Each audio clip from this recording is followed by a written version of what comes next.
नमस्ते सदावत्सले मातृभूमि में हम लोग चर्चा करने जा रहे हैं बुलडोजर की।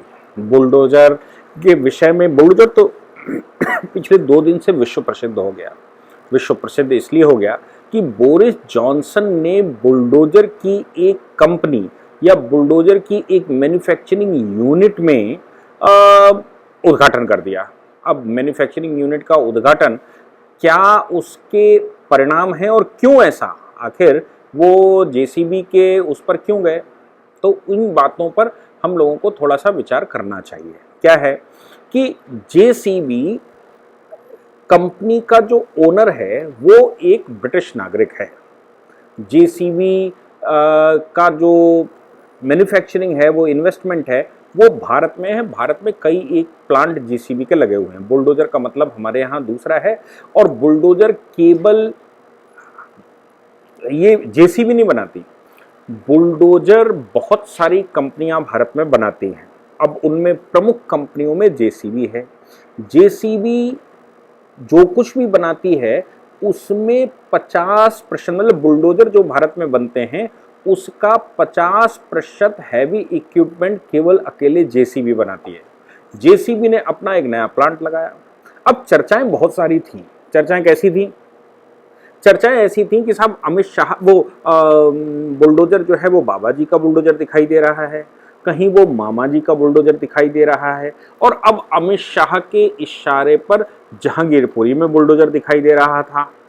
संदर्भ बड़ा खतरनाक वैसे ही होता है, संदर्भ आपस में थोड़ा गड़बड़ मिल गया। हुआ क्या कि जहांगीरपुरी में जब बुलडोजर चला तो वो जैसा मैंने कहा कि उसमें बहुत सारे बड़े स्तर पर पॉलिटिक्स हो गई।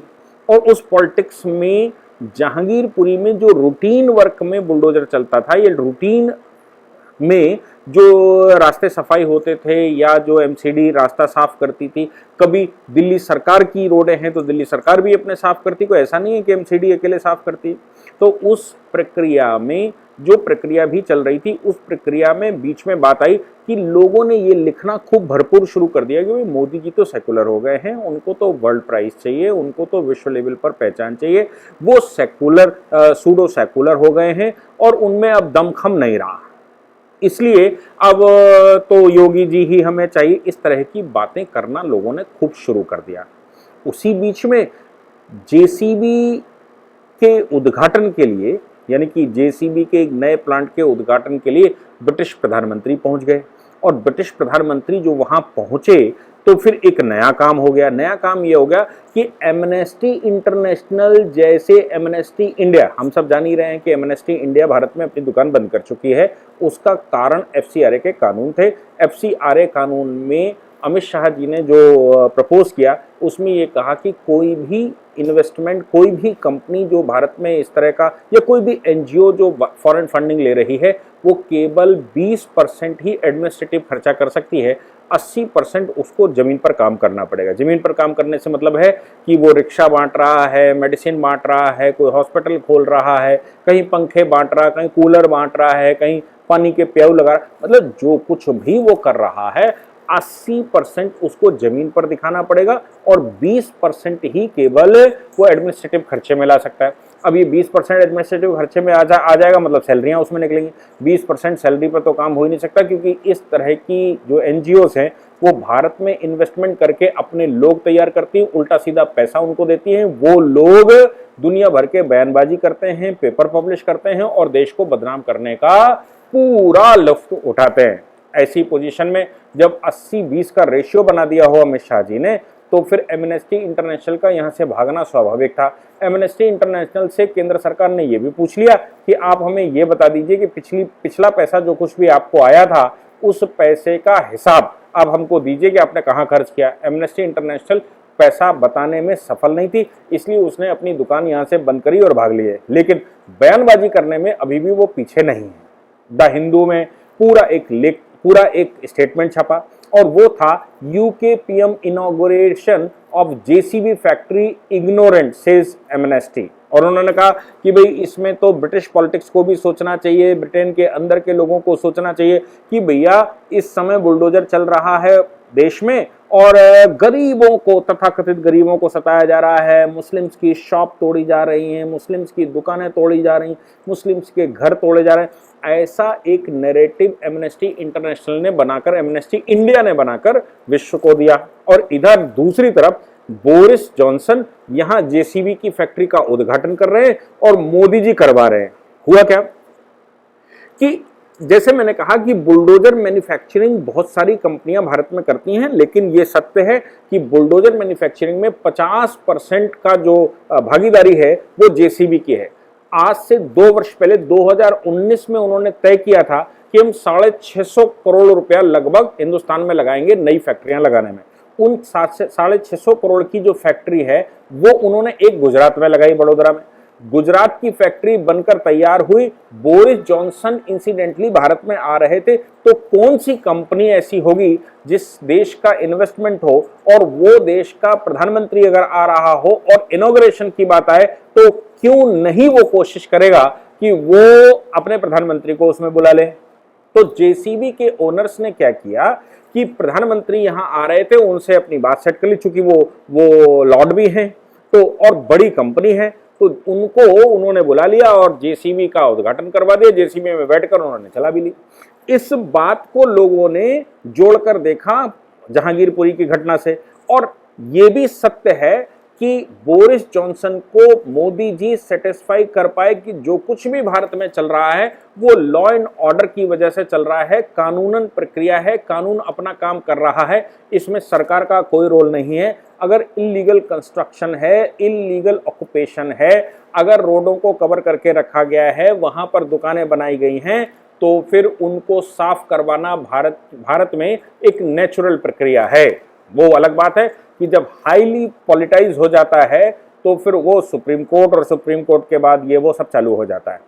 लेकिन इनको तो मैसेज देना ही था। लेकिन मुझे लगता है कि जेसीबी को इसी समय उसके उद्घाटन की क्या आवश्यकता पड़ गई।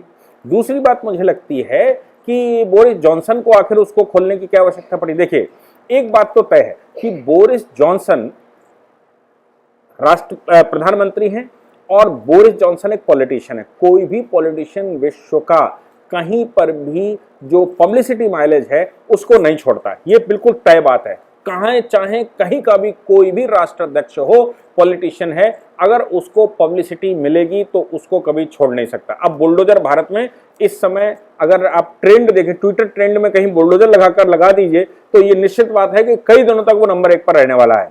तो ट्विटर ट्रेंड में बुलडोजर नंबर 1 पर रहने वाला है और बुलडोजर मशहूर हो गया। लेकिन समस्या जेसीबी की है कि बुलडोजर क्यों मशहूर है, जबकि 50% हम बनाते हैं, तो क्यों नहीं जेसीबी मशहूर है। जेसीबी की पब्लिसिटी फ्री में हो जाएगी और वर्ल्ड वाइड फ्री में हो जाएगी। अगर इस दौरान जिस समय जहांगीरपुरी की घटना चल रही है, जहांगीरपुरी में बुलडोजर चल रहा है और पूरे देश में बुलडोजर चल रहा है, ऐसी समय पर अगर जेसीबी का उद्घाटन हो जाए तो वर्ल्ड वाइड जेसीबी मशहूर हो जाएगी। उसका पब्लिसिटी का अरबों खरबों डॉलर का रुपया बच जाएगा। जेसीबी ने अपनी पॉलिटिक्स देखी, बोरिस जॉनसन ने अपनी पॉलिटिक्स देखी, और मोदी जी ने इन दोनों के बीच में एक रास्ता देखा, और वो रास्ता ये देखा कि क्यों ना प्राइम मिनिस्टर के साथ ये करवा दिया जाए। तो प्राइम मिनिस्टर को उन्होंने कन्विंस किया होगा, उनकी फैक्ट्री जेसीबी ने कन्विंस किया होगा, और कुल मिलाकर जेसीबी में बैठकर दिखा दिया। अब इसको बुरा लगने वाले को, जैसे कुत्ते को कुत्ता कह दो तो हो सकता है कि कुत्ता बुरा मान जाए, क्योंकि कुत्ता पालतू, वैसे सामान्य कुत्ते बुरा नहीं मानते, लेकिन पालतू कुत्ता जरूर बुरा मान जाता है, क्योंकि पालतू कुत्ते का कोई नाम उन्होंने रखा होगा ABCD, और अगर पालतू कुत्ते का कुछ नाम रखा और उसको कुत्ता बोल दिया पड़ोसी ने तो उसको बुरा लग जाता है कि वो कुत्तों में से नहीं है, वो तो एक स्पेशल कुत्ता है जो मानव के साथ रहता है और इंसान के साथ वो अपनी कंपैरेटिबिलिटी लगाता है। इसीलिए इस समय पर, जिस समय ये सब बुलडोजर चल रहा हो, इस समय पर प्रक्रिया चल रही हो, उस समय पर ऐसा बोल देना या बुलडोजर में जेसीबी का उद्घाटन कर देना कुछ लोगों को बुरा लगना स्वाभाविक है और बुरा लगना भी चाहिए। क्यों? क्योंकि उनकी बनाई हुई मनगढ़ंत जो स्टोरी है, उनके द्वारा बनाया गया ये प्रोपेगेंडा है, ये प्रोपेगेंडा चलने वाला नहीं है। इस प्रोपेगेंडा के अगेंस्ट में ये प्रक्रियाएं चल रही हैं। दूसरा, मुझे लगता है यहां पर एक और जो बात है, मोदी जी ने कल एक ऐतिहासिक काम किया, और वो ऐतिहासिक काम ये था कि लाल किले से गुरु तेग बहादुर जी के 400वां प्रकाश पर्व पर उन्होंने कार्यक्रम कर दिया। ये मैं ऐतिहासिक इसलिए कह रहा हूं, इसलिए मैं इस पर ज्यादा जोर दे रहा हूं कि मोदी जी एक दूरदृष्टता है और दूर की सोचना, दूर के विषय में देखना उनका काम बनता है। और भारत में भारत के विरुद्ध गतिविधि चलाने वाले लोगों को डिप्रेस करना ये उनका काम है। ये कैसे काम है, मैं आपको उसकी एक और इलस्ट्रेशन देता हूं। भारत में अंग्रेजों ने यानी कि ईसाइयों ने उस समय सरकार चलाते समय पहले तो मुस्लिम लीग की स्थापना कर दी। मुस्लिम लीग का मतलब है हिंदुस्तान में हिंदू और मुसलमान, कांग्रेस वर्सेस मुस्लिम लीग चला दिया। कांग्रेस मुस्लिम लीग जब बढ़ गया उसके बाद उन्होंने डिप्रेस्ड क्लास बनाम सवर्ण कर दिया और इस प्रक्रिया में भारत में जो एक आंदोलन छिड़ गया, उस आंदोलन में वो कन्विंस कर ले गए डॉक्टर अंबेडकर को और डॉक्टर अंबेडकर ये जंग छिड़ गए। तो फिर गांधी जी उस समय पूना में बैठ गए अनशन पर और गांधी जी ने कहा कि भाई सबसे पहला काम है जो reservation oppress class suppress class करके दिया जा रहा है इलेक्शन में वो कांग्रेस के अंदर होना चाहिए, कांग्रेस तय करेगी, कांग्रेस देश का प्रतिनिधित्व करती है, कांग्रेस से बात करनी चाहिए, ना कि सीधा। पूना में जब वो बैठ गए तो पूना पैक्ट हुआ। पूना पैक्ट के बाद, जब मैं इसको बड़े सीरियसली कह रहा हूं, पूना पैक्ट के बाद गांधी जी को यह समझ में आ गया कि अंग्रेजों ने पहले मुसलमानों के साथ खेला था, अब अंग्रेज यहां दलितों के नाम से भारत का विभाजन चाहते हैं और भारत को तोड़ना चाहते हैं। इसलिए उन्होंने सक्रिय राजनीति से अपने आप को हटाते हुए दलित राजनीति शुरू की। 2 वर्ष तक वो सिर्फ दलितों के यहां उठे बैठे, खाया पिया और दलितों के ही राजनीति की और एक नई पत्रिका हरिजन नाम की शुरू कर दी। तो हरिजन उन्होंने शब्द दे दिया, बोले ये कोई दलित या कोई अछूत नहीं है, ये हरिजन है, ये भगवान के बंदे और मैं इनके यहाँ खाऊंगा, इन्हीं क्या रहूंगा पीऊंगा। राहुल गांधी उसकी कॉपी मारते हैं, हालांकि वो गांधी जी के धूलों के बराबर भी नहीं है। तो गांधी जी ने चूंकि दलितों को भारत के विरुद्ध भड़काया जा रहा था और अब मुसलमानों के अतिरिक्त दलितों को लेकर भी देश में राजनीति हो रही थी, इसलिए गांधी जी को यह लगा कि इसको रोकना अति आवश्यक है। ये सेम चीज इस समय अगर हम देखें कि नरेंद्र मोदी जी उसी रास्ते पर चल पड़े। क्यों? क्योंकि सिखों को लेकर, गुरुओं को लेकर, सिखों को लेकर भारत में राजनीति अपने फुलटास पर है। लाल किले पर वो निशान साहब टांगे जाएंगे या खालिस्तानी मूवमेंट चलाया जाएगा, किसान मूवमेंट में दुनिया भर के ड्रामे हो गए। तो अब अगर सिखों को पूरे देश में मैसेज देना, खास तौर से तब जब पंजाब के अंदर आम आदमी पार्टी की सरकार बन गई हो जो कि खालिस्तान सपोर्ट से ही बनी हो, ऐसा लोगों का कहना है, खासतौर से कुमार विश्वास का, कि ये व्यक्ति खालिस्तान देश का प्रधानमंत्री बनना चाहता है, इसके दिमाग में ये बात चल रही हो और इसने एक बार भी ये ना कहा हो कि हम खालिस्तान के सपोर्टर नहीं है, खालिस्तान नाम का कोई मूवमेंट हमारे दिमाग में नहीं हो।